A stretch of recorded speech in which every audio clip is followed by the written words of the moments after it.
नमस्कार, आदाब, सत श्री अकाल। दोस्तों, classics failed at box office के इस एपिसोड में हम बात करेंगे अमिताभ बच्चन, शर्मिला टैगोर, संजीव कुमार, आगा और मास्टर राजू अभिनीत फिल्म फरार के बारे में। फरार 21 नवंबर 1975 को रिलीज हुई थी। अगर अमिताभ की 5 बेहतरीन फिल्मों का अगर मैं जिक्र करूं तो उनमें एक नाम फरार का जरूर होगा। 1975 अमिताभ बच्चन के करियर के लिए बेहतरीन सालों में से एक है। शोले, दीवार, ये दोनों फिल्में उसी साल आई थी और इनके अलावा फरार रिलीज हुई थी। फरार, शोले और दीवार दोनों के रिलीज के बाद रिलीज हुई थी और शायद कहीं ना कहीं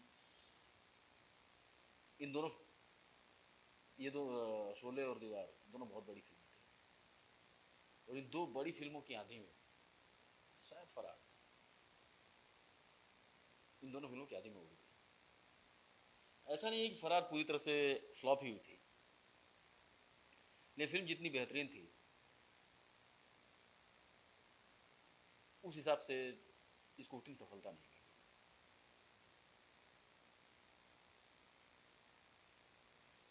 सोचिए, इस फिल्म में 3 सुपरस्टार, उस दौर के 3 बेहतरीन एक्टर, अमिताभ बच्चन, संजीव कुमार, उस दौर के 2 हाईली वेट सुपरस्टार्स, बेहतरीन संगीत।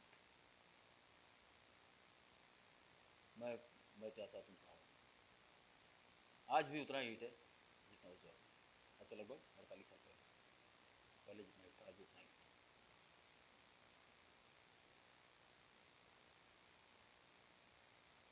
बहुत टाइट स्क्रीन प्ले है, बेहतरीन निर्देशन, हर कलाकार का बेहतरीन अभिनय। इन सब के बावजूद इस फिल्म को वो सफलता नहीं मिली जो सफलता इसको मिलनी चाहिए।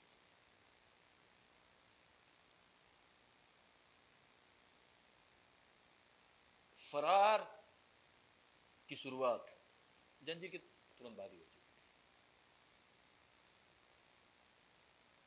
जंजीर से अमिताभ के ऊपर से फ्लॉप एक्टर का टैग हटा और स्टारडम की तरफ से उन्होंने अपने कदम बढ़ाए। संजीव कुमार तब तक अपने आप को एक बड़े सुपरस्टार के रूप में स्थापित कर चुके थे। 2 नेशनल अवार्ड उनको मिल चुका था। उस दृष्टि से वो अमिताभ से बड़े स्टार थे, लेकिन वो कैरेक्टर ऐसा था, राजेश का कैरेक्टर जो अमिताभ ने उसमें प्ले किया है, वैसा कैरेक्टर, उसकी बहन का बलात्कार हो जाता है। उसके बाद वो जिसने उसकी बहन का बलात्कार किया है वो उसका कत्ल करता है। पुलिस उसको ढूंढ रही है और वो फरार है। और राजेश पुलिस से बचने के चक्कर में जिस घर में घुसता है, एक घर में घुसता है वो, और वहाँ पर उस घर में एक बच्चे को किडनैप कर लेता है। एक बच्चे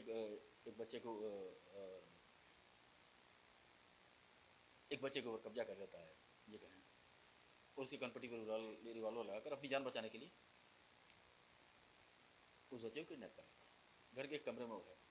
अचानक वो क्या देखता है कि बच्चे की माँ, अचानक जब बच्चे की माँ उसके सामने आती है तो वो देखता है कि बच्चे की माँ वो है, उसकी गर्लफ्रेंड है, जिससे वो एक ज़माने में प्यार करता था। बाद में किसी कारणवश वो दोनों नहीं मिले और उस लड़की की शादी कहीं और हो गई।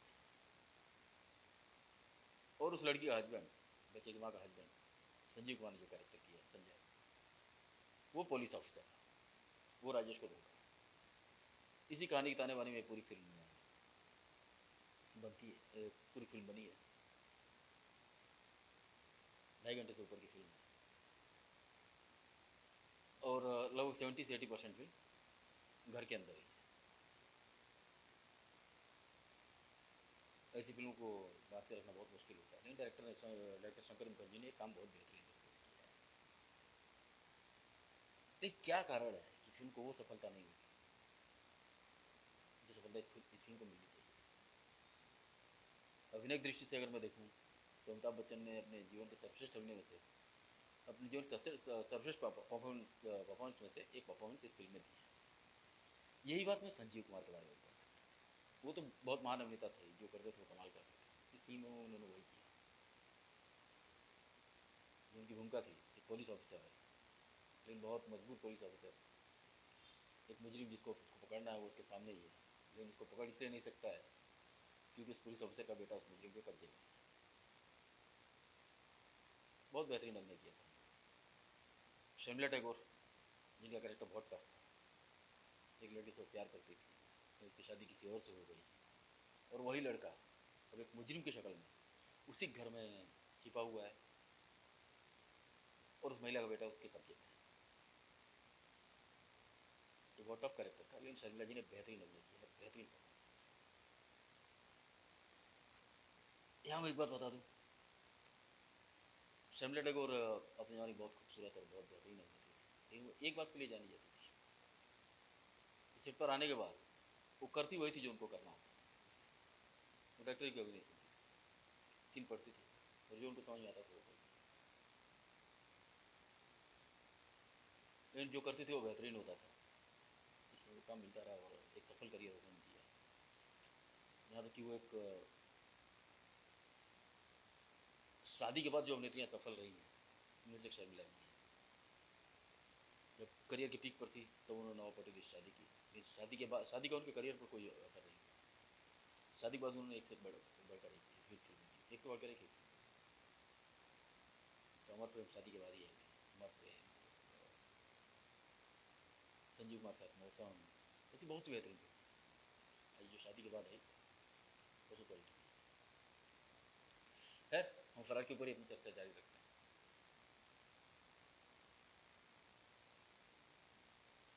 जब फरार की शुरुआत हुई, जैसे कि मैंने बताया था, तो अमिताभ ने अपने स्टार्टअप की तरफ कदम बढ़ाए थे, जिसको फ्लॉप होने का एक कारण मेरी समझ में आता है।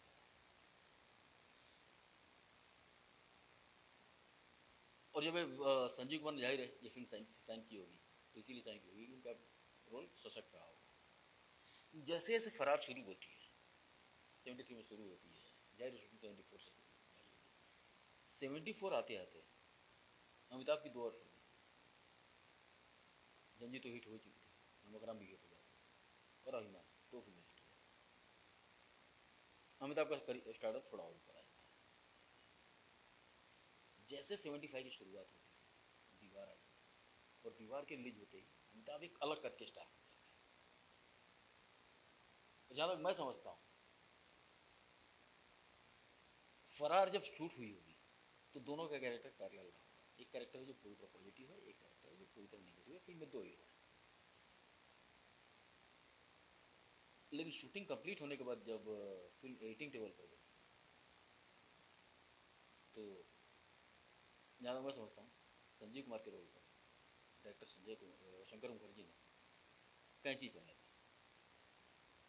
फिल्म में संजीव कुमार का कैरेक्टर उतना स्ट्रांग नहीं है जितना स्ट्रांग अमिताभ का। सारी की सारी सिंपैथी अमिताभ ने ली जाती है। और एक और जो सबसे बड़ा कारण मुझे मेरी समझ में आता है, वो ये है, फिल्म में प्रोडक्शन वैल्यू वैसे ही बहुत ज़्यादा नहीं है। तीन बड़े सुपरस्टार जरूर हैं, लेकिन 80%, जैसे कि मैंने कहा, 70 से 80% फिल्म घर के अंदर शूट हुई है। लेकिन जो एक्सटीरियर के सीन्स थे, और ख़ास करके ये फिल्म थ्रिलर है, तो ज़्यादातर सीन नाइट एक्सटीरियर के थे। नाइट एक्सटीरियर शूट करना वैसे ही बहुत महंगा पड़ता है, बहुत सारी लाइटें लग जाती हैं और दुनिया भर का ट्रीटमेंट लगता है, बहुत सारे इफेक्ट्स वाले इक्विपमेंट्स लग जाते हैं। मुझे वो प्रोडक्शन वैल्यू नज़र नहीं आती है। पता नहीं ये प्रोड्यूसर ने कंजूसी की थी या क्या कारण था। खास करके फिल्म का क्लाइमैक्स, जहाँ पे अमिताभ का इनकाउंटर होता है, पुलिस अमिताभ का इनकाउंटर करती है, वो सीन मुझे बहुत ज़्यादा पसंद आता है। वो एक ऐसा सीन है जो आपको फिल्म में मेन विलन, उसको मेन हीरो कहें या मेन विलन करें, क्योंकि कैरेक्टर नेगेटिव है, वो मर्डर कर, उसने मर्डर किया है और मर्डर करके पुलिस से भागा हुआ है। जब उसको मारा जा रहा है और इतना बड़ा क्रिमिनल है, सारी सारी पुलिस उसके पीछे पड़ी हुई है, पूरी पूरी फिल्म सिर्फ उसके भागने की चर्चा है कि उसको कैसे पकड़ा जाए। जब उसको पुलिस मारने आ रही है तो मुझे गिनती के कुछ 10-12 पुलिस वाले दिखाई दे रहे हैं। वहाँ पर पूरी गाड़ियाँ होनी चाहिए, बहुत सारी गाड़ियाँ होनी चाहिए थी, और पूरी पूरी पुलिस की फौज होनी चाहिए थी, कम से कम सैकड़ों की तादाद में पुलिस वाले होने चाहिए थे, तो वो तो उतने पुलिस वाले दिखाई नहीं देते। यही हाल है कि जब राजेश अपनी उस व्यक्ति का मर्डर कर रहा है जिसने उसकी बहन का रेप किया है, उसको मारने जा रहा है, उसको उसकी कार में उसको मार रहा है, लेकिन अगल बगल कोई ज़्यादा गाड़ियाँ चलती हुई दिखाई नहीं दे रही। नाइट का सीन है, फिर भी सड़क पर गाड़ियाँ चलनी चाहिए, नहीं नहीं वो साफ साफ दिखाई दे रहा है कि गाड़ी, ये कार में सीन लिया गया, कार किसी रोड पे ले गई, ले जाएगी, ये कैमरा या तो रिक पे है या तो कैमरा उन्हें हाथ में लेकर रखा है और किस तरह फिल्म को शूट कर उस सीन को शूट कर लिया गया। ऐसी बहुत सी कमियाँ फिल्म में दिखाई देती हैं। ये थ्रिलर फिल्म थी, इसमें कल्याण जी आनंद जी की तारीफ करनी पड़ेगी। थ्रिलर फिल्म में हिट गानों का उतना ज़्यादा स्कोप नहीं होता है, लेकिन कल्याण जी आनंद जी ने क्या बेहतरीन गाना दिया है। किशोर कुमार की आवाज़, मैं प्यासा तुम सावन, मैं दिल तुम मेरी धड़कन, हो ना हो तो, ये गाना फिल्म में 2 बार सुनाई देता है और ये गाना फिल्म की जान है।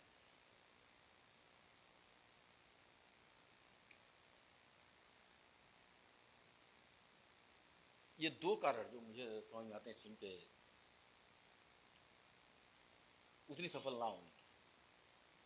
एक तो संजीव कुमार के रोल पर कैची, क्योंकि अगर ये गाना अमिताभ और शर्मिला टैगोर को मिला है तो दूसरा गाना संजीव कुमार और शर्मिला टैगोर को भी मिलना चाहिए था, और शायद मिला भी होगा। मुझे लगता होगा ना एडिट में उड़ गया, और अमिताभ की भूमिका को ज़्यादा सशक्त बनाने के चक्कर में संजीव कुमार के रोल पर चलाई कैची। अक्सर ये पता नहीं क्या कारण है,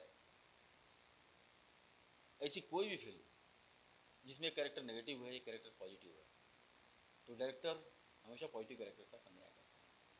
अब मदर इंडिया से उठाए, मदर इंडिया में 2 हीरो हैं, सुनील दत्त हैं और राजेंद्र कुमार हैं।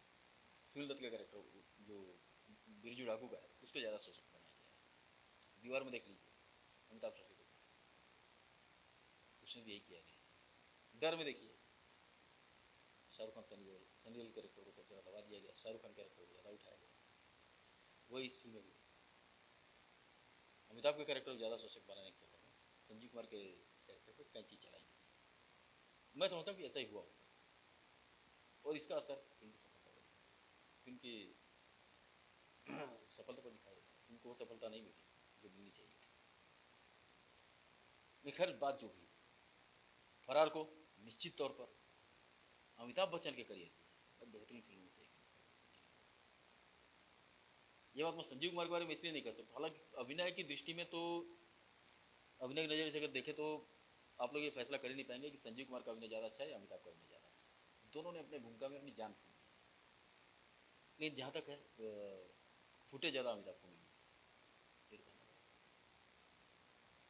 संजीव कुमार तो संजीव कुमार थे, वो तो इकलौते ऐसे एक्टर थे जो सपोर्टिंग रोल में आते थे और पूरी पूरी फिल्म पर छा जाते थे।